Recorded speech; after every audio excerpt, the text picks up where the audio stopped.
سرکاری اداروں میں یوم تشکر کی تقاریب ہو رہی ہیں۔ اسلام آباد میں بھی شام کو شکرپڑیا میں تقریب ہوگی اور اس میں وزیر اعظم سب لوگ آئیں گے۔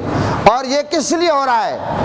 ہماری پاک فوج کے جوان نے، ہمارے ایئر فورس کے جوان نے اور پوری قوم جو سیسہ پلائی دیوار بن کر، جس نے آپ کو پتہ ہے کہ انڈیا کا، بھارت کا، مودی ظالم کا مقابلہ کیا اور ان کو دن کو تارے دکھائے، دن کو تارے دکھائے، ان پر ایسا حملہ کیا ہے، اور حملہ بھی ایسا کیا ہے، اور جو آپریشن کیا ہے، اور آپریشن کا نام بھی قرآن سے نکالا، بنیان مرصوص، شیشہ پلائی دیوار بن کر پوری قوم اور پاک فوج کے جوان، ایئر فورس کے جوان کھڑے ہو گئے دشمن کے مقابلے میں، بڑی کامیابی ملی۔ اور رات کو بھی کیا، پیچھے سے بھی حملہ نہیں کیا، فجر کی نماز کے بعد حملہ کیا ہے، دن دیہڑے حملہ کیا ہے، اور دشمن کی آنکھ میں آنکھ ملا کر حملہ کیا ہے۔ اور یہ بھی نہیں کہا کہ ہم نے حملہ نہیں کیا۔ بہت سارے لوگ حملے کرتے ہیں، بعد میں انکاری ہو جاتے ہیں، لیکن نہیں، سر عام بتایا کہ ہم نے حملہ کیا ہے۔ اور بلکہ اس سے پہلے ہمارے حافظ صاحب نے اعلان کر دیا کہ جب ہم حملہ کریں گے دنیا کو پتہ چلے گا کہ کیا ہوتا ہے، اپنا بدلہ کیا ہوتا ہے۔ تو اس موقع پر پوری قوم کو، آپ کو پتہ یہ جو آپریشن کامیابی ملتی ہے، جنگیں فوجیں نہیں لڑتی، قومیں لڑتی ہیں۔ جب تک قومیں فوج کے پیچھے نہ ہو کبھی بھی فوج جنگ نہیں جیت سکتی۔ یاد رکھیں، یہ جو پاک فوج نے جنگ جیتی ہے، یہ جو ایئر فورس کے جوانوں نے جنگ جیتی ہے، اس کے پیچھے ماؤں کی دعائیں ہیں، بہنوں کی دعائیں ہیں، بیٹوں کی دعائیں ہیں، اور آپ کو پتہ ہے وہ سجدے ہیں رات کو، وہ آنسو ہیں، گڑ گڑانا ہے، رونا ہے، صدقہ ہے، خیرات ہے، تمام کی تمام وہ اعمال تھے جس کی وجہ سے اللہ تعالیٰ نے وہ فتح دی، وہ نصرت دی، وہ کامیابی دی۔ وہ مودی جو گائے کا متر پینے والا ہے اور ہم گوشت کھانے والے ہیں، وہ مودی جو گائے کی پوجا کرنے والا ہے، ہم گائے کا دودھ پینے والے ہیں، ہم آب زمزم پینے والے ہیں، اور اس کو بڑا نخرا تھا، اور امریکہ اس کے پیچھے اور اسرائیل اس کے پیچھے، پورا کا پورا کفر اکٹھا ہو گیا تھا مسلمانوں کو ختم کرنے کے لیے۔ لیکن یاد رکھیں، پاک فوج کے جوانوں نے دن دیہڑے حملہ کر کے، آپ یقین کریں، پوری دنیا کا جو کفر ہے اس کی ہوا نکال دی ہے، بتا دیا ہے کہ مسلمان کمزور نہیں ہیں۔ ہم پڑھتے تھے تاریخ میں، کتابوں میں، حدیث میں، کہ غزوہ بدر میں 313 ہزاروں پر غالب کیسے آئے، فرشتوں نے مدد کی نہیں کی، یہ ہم پڑھتے تھے اور بیان کرتے تھے۔ ایسا ہے یا نہیں ہے؟ پچھلے جمعے بھی میں نے بیان کیا تھا، آپ کو یاد ہے، میں نے بیان کیا ہے، ہم یہ تاریخ میں پڑھتے تھے، سورہ فیل جب پڑھتے تھے کہ جب ابراہ خانہ کعبہ پر حملہ کرنے کے لیے آیا تو اللہ تعالیٰ نے کیسے ابابیل بھیج کر خانہ کعبہ کی حفاظت کی، ابراہ کے لشکر کو تباہ و برباد کر دیا۔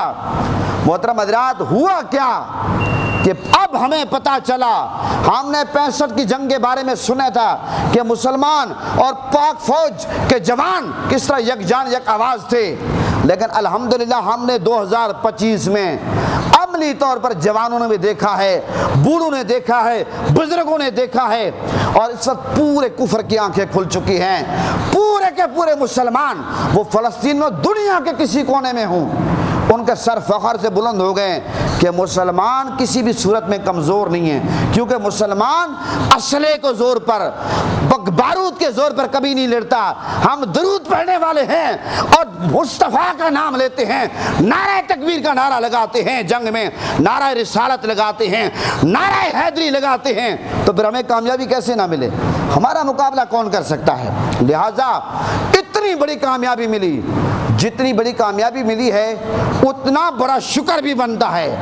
اور حضور کی حدیث بھی ہے کہ جب کامیابی ملے تو سجدہ ریز ہونا چاہیے، سجدہ شکر ادا کرنا چاہیے۔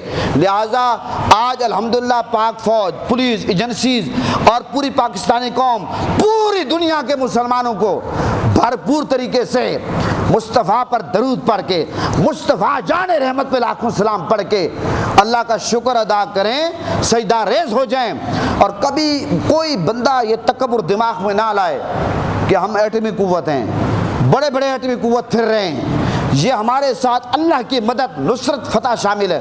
یقیناً محسن پاکستان ڈاکٹر عبد القدیر خان کو ہم دونوں ہاتھوں سے سلام کرتے ہیں۔ میں ہمیشہ 28 مئی کو ان کے قبر پہ جاتا ہوں۔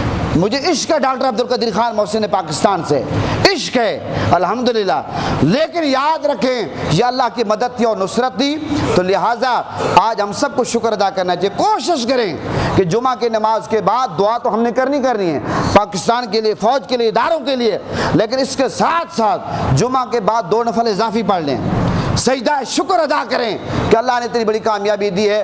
اور یہ جہاں پر ہم نے شکر ادا کرنا ہے، اس کامیابی کے پیچھے جہاں دعائیں ہیں، جہاں فوج ہے، جہاں پر ادارے ہیں، پوری قوم ہے، وہاں پر ایک چیز اور بھی ہے، وہ ہماری یکجہتی ہے، وہ ہمارا اتحاد ہے۔ اب ہم نے اس اتحاد کو برقرار رکھنا ہے۔ ہمیں سیاسی پارٹیوں سے بالاتر ہو کر، مسالک سے بالاتر ہو کر، ہم نے یک جان یک آواز ہو کر، ابھی تک تو ہم نے، آپ کو پتہ ہے یہ تو آٹے میں نمک کے برابر کام ہوا، ہم نے پورا کا پورا جو غزوہ ہند ہے یہ اس کی ہم نے تیاری کرنی ہے، ہم نے پورا کا پورا ہندوستان کو تباہ و برباد کرنا ہے، ہم نے فلسطینوں کا بدلہ لینا ہے۔ اور یہ جو ہمارے کچھ مسلمان بے غیرت ہو گئے ہیں، جا کر ٹرمپ کے آگے پوجا پوٹ کر رہے ہیں، ان کو بھی ہم نے غیرت دلانی ہم نے ہے۔ جب ہم یک جان یک آواز ہو کر بات کریں گے، کام کریں گے، بڑی کامیابی ملے گی۔ اب کیونکہ آج مسئلے کا وقت نہیں رہا، ٹائم اوپر ہو گیا، اب ہم نے نعرہ لگانا ہے، اور نعرہ آپ نے بڑے زور سے لگانا ہے۔ پاکستان کا مطلب کیا؟ دستور